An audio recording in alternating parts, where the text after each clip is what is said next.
လူချင်းမင်းတို့အနေနဲ့မိမိကားရဲ့စွမ်းဆောင်ရည်ဘယ်လောက်ထိမြင့်မားစွာအလုံးလုံးနိုင်လဲဆိုတာကိုတွေးကြည့်ဘူးသလား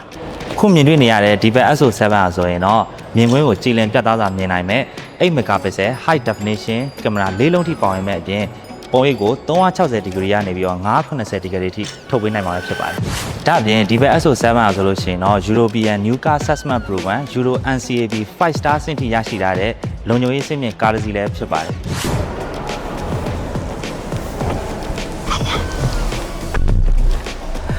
ဒါ့အပြင်ဒီဘက် SO7 မှာဆိုလို့ရှိရင် ADAS system တစ်ခုဖြစ်တဲ့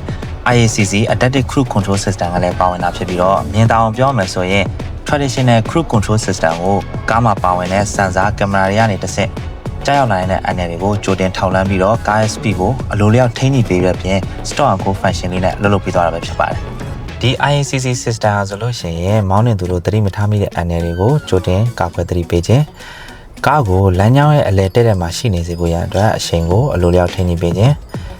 ကားလမ်းကြောင်းပြောင်းတဲ့အခါနဲ့ကားကွေးတဲ့အခါမျိုးတွေမှာလမ်းပေါ်ကနေချော်ထွက်မသွားစေဖို့ရန်အတွက်အလိုလျောက်ထိန်းညှိပေးခြင်းတို့ကိုဆောင်ရွက်ပေးတဲ့အတွက်မိမိတရေလက်လွတ်ဖြစ်နေတဲ့အခါမျိုးတွေမှာတော့ကိုယ့်ရဲ့လုံခြုံရေးကိုအပြည့်အဝဂရုစိုက်ပေးနိုင်မှာဖြစ်ပါတယ်။ဒါကြောင့်လူချင်းမင်းတို့ရဲ့တနေ့တာကိုလုံခြုံစိတ်ချစွာနဲ့အဆင်ပြေချောမေ့စွာသွားလာခြင်းနဲ့ဆိုရင်တော့ဒီဘက် SO7 က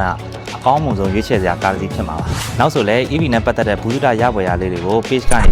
တင်ဆက်ပေးသွားမှာဖြစ်တဲ့အတွက် page ကို like and follow လုပ်ဖို့အတွက်မမေ့ပါနဲ့နော်။